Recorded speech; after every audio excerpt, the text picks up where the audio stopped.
ubwo yari yahuye n'intambara za ziriya nshuti ziwe zari zaje kumusura zimubwira kuko nta mukiranutsi woshobora guhura n'ibyago bimeze nka kuriya, ariko njanezezwa n'amagambo umugaragu w'Imana Yobu yabashubije, aravuga ngo ntabwo nigeze nsubira inyuma ngo mve mu mategeko yategetse, ahubwo amagambo yo mu kanwa kayo ari mu kurushaho kumbera ubutunzi bundutira ibyo kurya binkwiriye. Yanezezwa n'umuririmbyi waririmbye mu ndirimbo za wokovu, aravuga ngo katika neno la Biblia yetu tunaupata utajiri wote, mbingu na nchi vitangamia, lakini neno la Mungu litashinda yote. Ijambo rero rya gatatu. Twongeye kubasuhuza nshuti bavandimwe hirya no hino, nshuti za Munyamahoro TV and Radio, kuri kamera nanone zacu. Twongeye kugira andi mahigwe masha yo kongera kandi kwakira umuvyeyi araza kubibwira, ariko ndababwiye ko ari umugisha, n'umugisha wacu kuba tugiye kumwumva. Ndagira ngo ufate umwanya muto mu minota yawe, tubane muri iri jambo. Turakwiyegereje wewe aho uri hose, uri we wese, fa kuba wumva runo rurimi dukoresheje. Twakira indimi zigiye zitandukanye cyangwa amoko atandukanye, ababasha kumva uru rurimi aho waba uri hose, waba uri muri Kenya, waba uri mu Bugande, waba uri mu Rwanda, waba uri mu Burundi, waba uri muri Kongo, aho uri hose, muri Afrika, muri Amerika, muri Aziya, mu migabane yose, Australia n'ahandi hose yagiye hatandukanye. Aho uri hose turakwakiriye, uri w'agaciro kugira ngo ubane natwe muri iri jambo tugiye kumva. Uyu ni umunsi udasanzwe, dufite umutumirwa udasanzwe, umutumirwa ukunda Imana kandi ukunda n'amagambo y'Imana. Ni ukuri ndagushishikarije kugira ngo uje kumva iri jambo ry'Imana kuri uyu munsi. Nanone nimba utarakora subscribe kuri Munyamahoro TV, Munyamahoro TV igutegurira ijambo ry'Imana umunsi ku munsi, kugira ngo ijambo ry'Imana rizarigera kuri Munyamahoro TV uzubasha kuryumva, kugira ngo ijambo ry'Imana rikugirire neza. Ijambo ry'Imana ni neza, ijambo ry'Imana ni imbaraga zawe. Rero dufite umutumirwa wacu, turagira ngo atwibwire, namara kutwibwira adusengere kugira ngo tuje kwinjira mu ijambo ry'Imana. Nanone ari we mutumirwa mukuru dufite hano muri studio za Munyamahoro TV and Radio, kugira ngo aze kutuganiriza ijambo ry'Imana. Karibu, turakwakiriye. Murakoze cyane bene data kubwo kutwakira kuri TV Munyamahoro. Imana ikomeze ibagirire neza. Mbere yuko dukomeza, reka tubanze dusenga Imana. Uhoraho Data nyiribihe bidashira, Imana igira neza ikomeye itangaje, tugushimiye ineza n'ubuntu bwinshi utugirira uko bwije n'uko bukeye. Muririmbyi yaravuze ngo hamwe navuga Yesu ibyo yakoze, nahera mu gitondo rikarenga, kandi ijoro nkarikesha mpaye nkuririmba. Aravuga ngo wakoze ibihambaye, wagize neza kuba waraduhaye agakiza, natwe tukaba tukarimo. Ubundi rero Mana y'agakiza kanjye, tugiye kuganirira ijambo ry'Imana, ukomeze ubane natwe. Umwanditsi yaravuze ngo ntaba ari twe Uwiteka, ntaba ari twe, ahubwo izina ryawe ari ryo rikomeza guhabwa icubahiro. Kaze muri byose, ni kubwa Yesu Kristo umwami n'umukiza tubisenze, amen. Amazina nitwa Budederi Mushikuzi Joseph, ndi umushumba w'itorero rya Hermoni mu Bugande. Nongeye kandi kugaruka kuri Munyamahoro TV kugira ngo twongere dusangire ijambo ry'Imana. Tugiye kuganira amagambo ari mu rwandiko rwa kabiri Pawulo yandikiye Timoteyo, igice cya 3 umurongo wa 16. Tuvuze ko ari Timoteyo wa kabiri igice cya 3 umurongo wa 16. Bibiliya iratubwiye ngo ibyanditswe byera byose bizahumetswe n'Imana, kandi bigira umumaro wo kwigisha umuntu no kumwemeza ibyaha bye no kumutunganya no kumuhanira gukiranuka, kugira ngo umuntu w'Imana abashitse afite ibimukwiriye byose ngo akore imirimo myiza yose. tugiye kuganira namwe iri jambo tumaze gusoma, tugiye kuganira namwe hejuru y'akamaro k'ijambo ry'Imana. Ibitugirira akamaro ni byinshi. Iyo tubyara abana tukabarera tukabigisha, tuba tuzi kuko mu irangiza ry'amashuri yabo ubwo bazaba babonye imirimo bazatugirira akamaro. Iyo duhinga tukabagara bitugoye, tuba tuzi kuko mu gusarura bizaba bidufitiye akamaro. Iyo tworora ziriya nka tugasuhura bitugoye, tukazivura bitugoye, tuba tuzi kuko igihe tuzakenera amafaranga tuzigurishije zizatugirira akamaro. Ariko ibyo byose si byo twatekereje ko tugomba kuganira. Twatekereje ko tuganira namwe hejuru y'akamaro k'ijambo ry'Imana. Bibiliya iratubwiye ngo ibyanditswe byera byose byahumetswe n'Imana, kandi ngo bigira umumaro wo kwigisha umuntu no kumwemeza ibyaha bye no kumutunganya no kumuhanira gukiranuka. Intego ni imwe gusa, ngo ni ukugira ngo umuntu w'Imana aba ashitse afite ibimukwiriye byose, ngo akomeze akore imirimo myiza yose. Tugiye kuganira namwe hejuru y'iryo jambo, akamaro k'ijambo ry'Imana, kandi turarireba mu magambo agera kuri 6. Ijambo rya mbere turareba ukuntu iri jambo ry'Imana rishobora kuba ari ibyo kurya muri uru rugendo twatoye rwo kuja mu ijuru. Ijambo rya kabiri turareba ukuntu iri jambo ry'Imana rishobora kuba ari ubutunzi muri uru rugendo twatoye rwo kuja mu ijuru. Ijambo rya gatatu turaza kureba ukuntu iri jambo ry'Imana rishobora kuba ari itabaza muri uru rugendo twatoye rwo kuja mu ijuru. Ijambo rya kane turareba ukuntu iri jambo ry'Imana ari rizima hagati muri twebwe muri uru rugendo twatoye rwo kuja mu ijuru. Ijambo rya gatanu turaza kureba rero amahirwe yo kumva ijambo ry'Imana. Ijambo rya gatandatu, iri jambo ry'Imana rizagera igihe rizahagarara abantu baryirukeho barishakishe be kuribona. Nk'uko twabivuze, reka dutangirire ku ijambo rya mbere.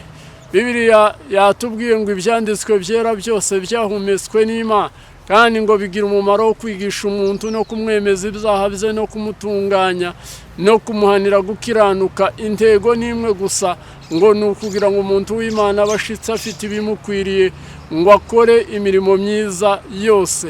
Iri jambo ry'Imana rero ni ibiryo.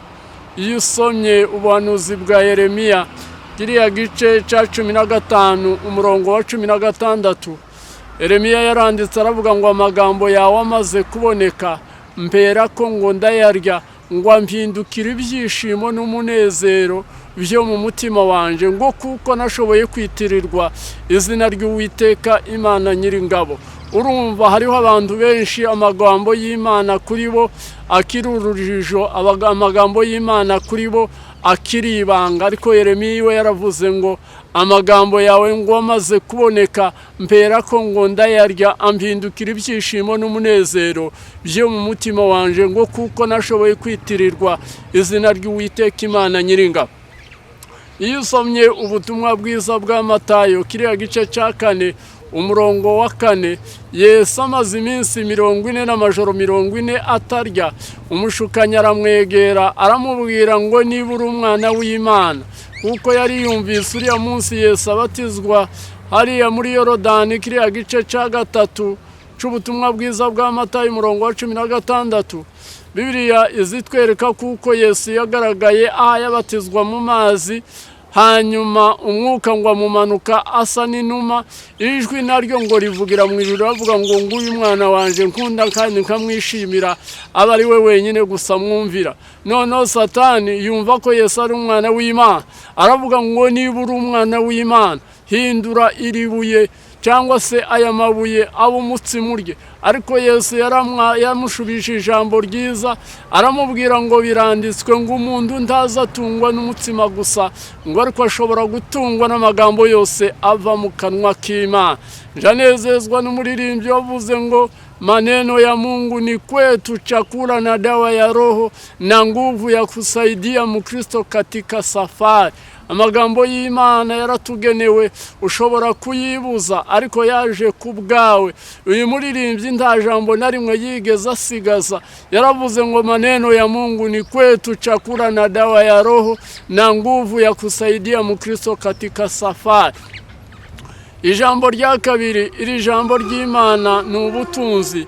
Iyo usomye mu gitabo cya Yobu kiriya gice cya 23 umurongo wa 12, hari uko umugaragu w'Imana Yobu yashoboye kubivuga ubwo yari yahuye n'intambara za ziriya nshuti ziwe zari zaje kumusura, zimubwira kuko nta mukiranutsi woshobora guhura n'ibyago bimeze nka kuriya. Ariko njanezezwa n'amagambo umugaragu w'Imana Yobu yabashubije, aravuga ngo ntabwo nigeze nsubira inyuma ngo mve mu mategeko yategetse, ahubwo amagambo yo mu kanwa kayo ari mu kurushaho kumbera ubutunzi bundutira ibyo kurya binkwiriye. Yanezezwa n'umuririmbyi waririmbye mu ndirimbo za wokovu, aravuga ngo katika neno la Biblia yetu tunaupata utajiri wote, mbingu na nchi vitangamia, lakini neno la Mungu litashinda yote.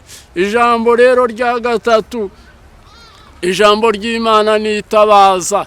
Iyo usomye iriya Zaburi 119 umurongo w'105, yaravuze ngo ijambo ryawe ni itabaza ry'ibirenge byanje, ngo kandi ni umuco ukwiriye kumurikira inzira nkwiriye kunyuramo. Iyo duhatusha guteshuka, ijambo ry'Imana rikatumurikira.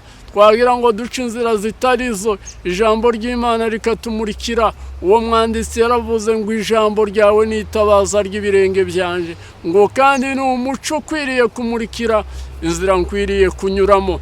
Zanezezwa n'umurongo w'130 w'ico gice c'119. Uwo mwanditsi yaravuze ngo erega guhishurirwa amagambo yawe ngo kuza kuzana umuco, ubundi ngo kugaheza n'abaswa ubwenge. Iyo twamaze kumurikirwa n'ijambo ry'Imana riza ritujijura, ubundi rigakomeza rikagenda ritwereka inzira tugomba kunyuramo. Zanezezwa n'ukuntu Petero yashoboye kubyandika mu rwandiko rwe rwa kabiri kiriya gice ca mbere umurongo w'19, yaravuze ngo nyamara rero dufite ijambo ryahanuwe rirushaho gukomera, namwe ngo abahaye bategera muzaba mugize neza niba muryitayeho, rimeze nk'itabaza rija rimurika hacuze umwijima, ngo rigakesha ijoro kugeza igihe inyenyeri yo mu ruturuturu izabandurira mu mitima yanyu. Uwo mwanditsi yavuze neza, aravuga ngo nyamara rero dufite ijambo ryahanuwe rirushaho gukomera. Hari abantu benshi ubu ngubu bitwaje ubuhanuzi, ugasanga rero bariko barabugurisha cyangwa se bakagira gute, ariko dufite ubuhanuzi buruta ayo yandi yose. Uwo mwanditsi yaravuze ngo nyamara dufite ijambo ryahanuwe rirushaho gukomera, namwe abaye badutegera muzaba mugize neza niba muryitayeho, rimeze nk'itabaza rija rimurika hacuze umwijima, rigakesha ijoro kugeza igihe inyenyeri yo mu ruturuturu izabandurira mu mitima yanyu. Uwo mwanditsi rero ashoboye kutwandikira neza. Hari undi muririmbyi waririmbye nanone mu ndirimbo za wokovu, aravuga ngo siku za giza zinakaribia kama walivyosema manabii, ariko Biblia yetu inatuangaza na kutuonya njia hata mwisho. Ijambo ry'Imana ni itabaza rija ritumurikira mu ngorane, mu bibazo, mu ntambara, mu kaga duhura nako, ariko twahura n'ijambo ry'Imana rikarushaho kutumurikira bya bibazo byose twari dufite, ijambo ry'Imana rikabikemura. Ubundi iri jambo ry'Imana ni rizima. Iyo usomye ruriya rwandiko rw'Abaheburayo kiriya gice ca 4 umurongo wa 12, Bibiliya ije itubwira aya magambo, ikatubwira ngo ni rizima, ngo kandi riraryaye kuruta ubugi bw'inkota zose, rija rigabanya ubugingo n'umwuka, rikagabanya ingingo n'imisokoro, kugeza igihe rigenzura iby'umutima wibwira ukagambirira. Umubwa butumwa agahaguruka akigisha, ukumva niwe wahaye arondora wese, akaza kubwira n'akamina wagiye uhuriramwo n'ibibazo n'ingorane, aho wahuriye n'ibibazo bitandukanye, mu turere tutari tumwe akagenda hakora kuko ijambo ry'Imana ari rizima kandi twabivuze kuko ari ubuhanuzi rikaja rigenda rikora aho wagiye ugera hose yavuze ngo ni rizima ngo kandi riratyaye kuruta ubugi bw'inkota zose ngo rija rigabanya ubugingo n'umwuka rikagabanya ingingo n'imisokoro kugeza igihe ngo rigenzura iby'umutima wibwira ukagambirira. Nanezezwa n'umwanditsi wa Zaburi yashoboye kwandika muri kiriya gice c'11 119 umurongo wa 11 yaravuze ngo njewe naribikiye mu mutima wanje kugira ngo ndashobora kugucumuraho. Ese nawe waribikiye mu mutima wawe kugira ngo udashobora gucumura ku Uwiteka? Uzarebe neza ni ikiyo kiza kitumurikira kikatwereka inzira tugomba kunyuramo. Uwo mwanditsi aravuze ngo naribikiye mu mutima wanje kugira ngo ndashobora kugucumuraho. Muri ijambo nanone rya gatanu ni amahirwe kumvira ijambo ry'Imana. Uku twese dutegereye twese turi ahangaha kuri iyi televiziyo siko twese tunganya amahirwe yo kumvira ijambo ry'Imana, ariko ni amahirwe kuryumva. Iyo usomye nanone igitabo cy'Ibyahishuwe kiriya gice cya mbere umurongo wa 3 Bibiliya izitubwira aya magambo ikatubwira ngo hahirwa ngo usoma amagambo y'ubuhanuzi bw'iki gitabo hagahirwa ngo n'abitondera ibyanditswe muri bwo ngo kuko igihe ni kigufi.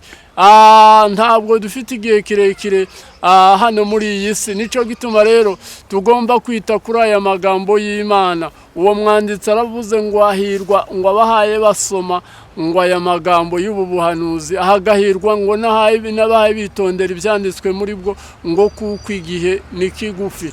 Twamara igihe kirekire, twamara igihe kigufi, ubuzima bwacu bubarirwa ku ntambwe imwe. Uriya mwanditsi yashoboye kwandika aravuga ngo mwami wahoze urubuturo bwacu utararama ku isi n'ubutaka uhereye iteka ryose ukageza iteka ryose ni wewe Mana. Ubuzima bwacu buja bubarirwa kurushi, ariko rero ni ngombwa kuko tubikira ijambo ry'Imana mu buzima bwacu. Uwo mwanditsi aravuze ngo hahirwa usoma amagambo y'ubuhanuzi bw'iki gitabo hagahirwa n'abitondera ibyanditswe muri bwo kuko igihe ari kigufi. Yakobo hari ukuntu yabyanditse mu gice cya mbere umurongo wa 22 aravuga ngo uza ukora iby'iryo jambo ngo atari ugupfa kumva wishuka, kuko ngo umuntu ukoze gutyo ngo abasa n'urihaye wirebera mu ndorerwamo mu kanya gatoya ngo akibagirwa uko yarasa. Nanone hari ukuntu Matayo yashoboye kubyandika muri kiriya gice cya 4 umurongo wa 24 yashoboye kwandika aravuga ngo nuko umuntu wese wumva aya magambo yanje ngo akayakomeza ngo ameze nk'umunyabwenge. Uwo niwe Bibiliya yita kuko ari umunyabwenge, ngo ameze nk'umunyabwenge wubatse inzu ye ku rutare, imvura iragwa, imivu iratemba, umuyaga urahuha, byose ngo byikubita kuri ya nzu ntiyagwa kuko yari ishinzwe ku rutare. Ariko wagera ku murongo wa 26 Bibiliya ikatubwira ngo nuko umuntu wese wumva aya magambo yanje ntayakomeze ngo ameze nk'umupfapfa wubatse inzu ye ku musenyi, imvura iragwa, imivu iratemba, umuyaga urahuha, byose ngo byikubita kuri ya nzu ngo kandi kugwa kwayo kwabaye kunini. Bibiliya rero itweretse kuko ari amahirwe kumva ijambo ry'Imana. Ubundi rero tugana ku musozo, iri jambo ry'Imana rifite igihe rizahagarara, abantu bakaryirukaho, abantu bakarishakisha bakaribura. Iyo usomye ubuhanuzi bwa Mose igice cya 8 umurongo wa 11 Bibiliya itubwira aya magambo ikatubwira ngo dore iminsi izaza nzateza inzara, ngo ntizaba ari inzara y'ibyo kurya cyangwa inyota yo gushaka amazi, ahubwo ngo izaba ari yo gushaka ijambo ry'Imana. Kandi ngo abasore beza n'inkumi nziza bazava ku nyanja bahaye baja ku yindi, bahaye bashaka ijambo ry'Imana be kuribona. Abantu benshi byenda bahaye bakurikira iyi televiziyo, bishoboke ko abenshi baturutse muri kiriya gihugu cya Kongo kandi muri iriya misozi miremire. Ahari byenda bakakubwira ngo ijambo ry'Imana riri kuri Tanganyika, ukamanuka uva mu muhana w'iwanyu waza kugera kuri Tanganyika bakakubwira ngo rirahavuye rigiye kuri Lake Kivu, ugafata imodoka ukazamuka uja kwikoza kuri Lake Kivu bakakubwira ngo rirahavuye rigiye kuri Atlantique, ukikonera ukikoza muri Lake Kivu ugakuka hakurya waja kugera Igoma, ugafata indege ukagenda ni Kinshasa waja kugera kuri Atlantique bakakubwira ngo rirahavuye rigiye kuri Lake Victoria, ukava aho ngaho ugafata indege ukitura i Kampala ukagenda no kuri Lake Kivu, wikoza kuri Lake Kivu bakakubwira ngo rirahavuye rigiye kuri Ocean Indien, waja kwikoza kuri Ocean Indien bakakubwira ngo ryazamutse kuri Mer Mediterane, ukazamuka na Mer Mediterane waja kuhagera bakakubwira ngo ryagiye kuri Pacifique, wagera kuri Pacifique bakakubwira ngo ryagiye kuri Ocean Glaciaire du Nord, wikoza kuri Ocean Glaciaire du Nord bakakubwira ngo ryasubiye muri Sud, ryavaho ngaho bakakubwira ngo ryagiye kuri Fleuve Mississippi. Bibiliya yatubwiye ngo abasore beza n'inkumi nziza ngo bazava ku nyanja bahaye baja ku yindi, bahaye bashaka ijambo ry'Imana be kuribona. Ijambo ry'Imana rizahagarara, abantu bazaryirukaho be kuribona. Iyo usomye ubutumwa bwiza bwa Matayo kiriya gice ca 24 umurongo wa 29, Bibiliya itubwira ngo hanyuma y'umubabaro w'ico gihe ngo izuba rizijimishwa n'ukwezi ntikuzava umwezi wako, inyenyeri ngo zizamanuka ziva mu ijuru, kandi uwo munsi ngo imbaraga z'ijuru zikwiriye kuzanyeganyega. Tutekereze ngo niririya zuba uzurangiza rirashe mu gitondo rikongera rikarenga nimugoroba, ahubwo izuba n'ubutumwa bwiza butazaba bukehaye bubwirizwa, ukwezi n'itorero ry'Imana ritazaba rikiri hano mu isi, inyenyeri n'amasezerano azabahaye yuzura buri munsi.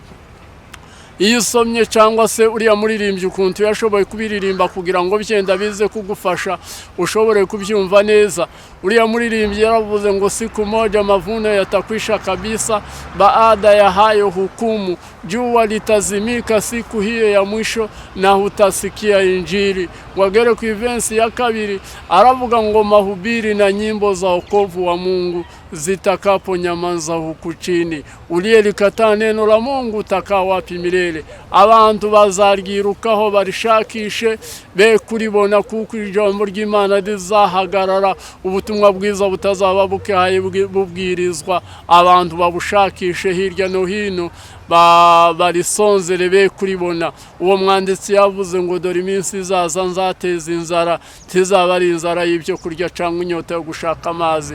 Uzaba ufite ibyo kurya mu rugo, uzaba ufite amazi mu rugo, uzaba ufite amata mu rugo, ariko uzagira ubukene bw'ijambo ry'Imana, uryirukeho we kuribona, urishakishe hirya no hino we kurisingira. Ariko rero mwene data, inama twakubwira kandi tuyigiriwe n'ijambo ry'Imana ni hariya mu rwandiko rw'Abaheburayo kiriya gice ca 2 umurongo wa mbere. Bibiliya itubwira ngo nico gituma tugomba kurushaho kugira umwete wo kwita ku byo twumvise ngo tudatembanwa tukabivamo.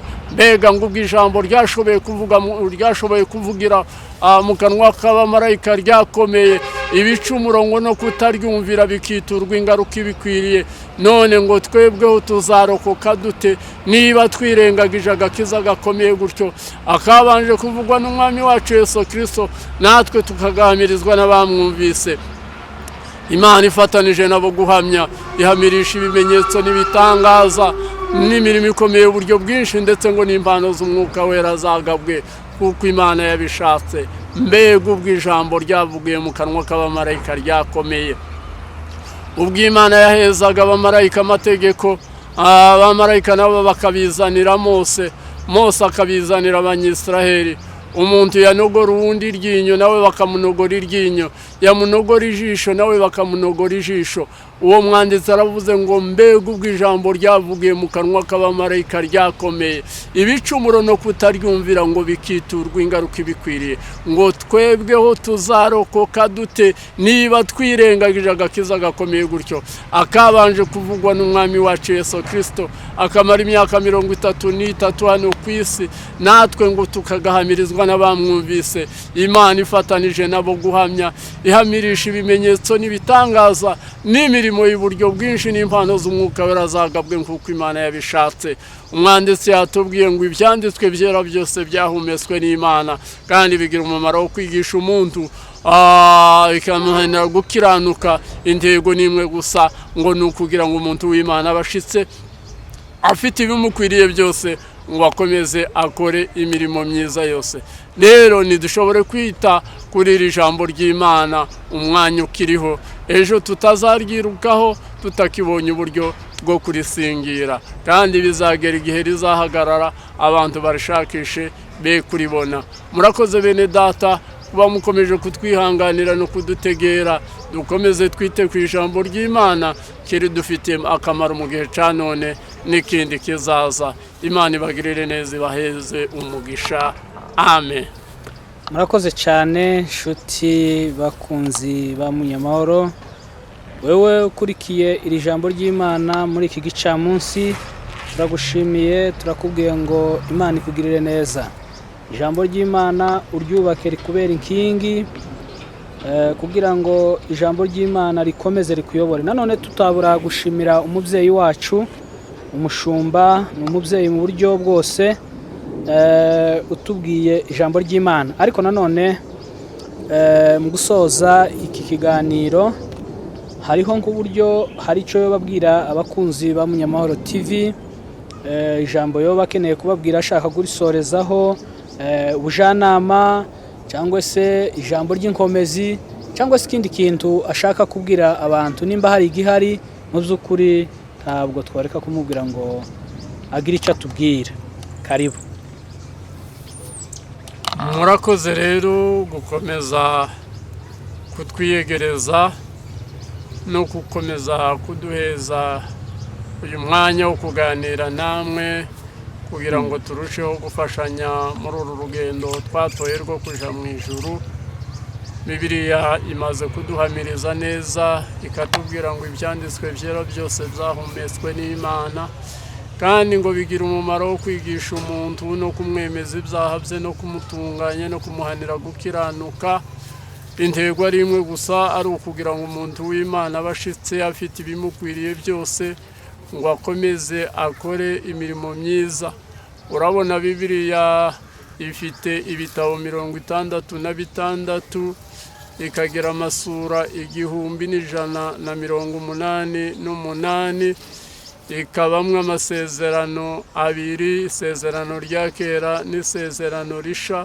Isezerano rya kera rifite ibitabo 39, isezerano risha rikagira ibitabo 27, byose bikaba ibitabo 66.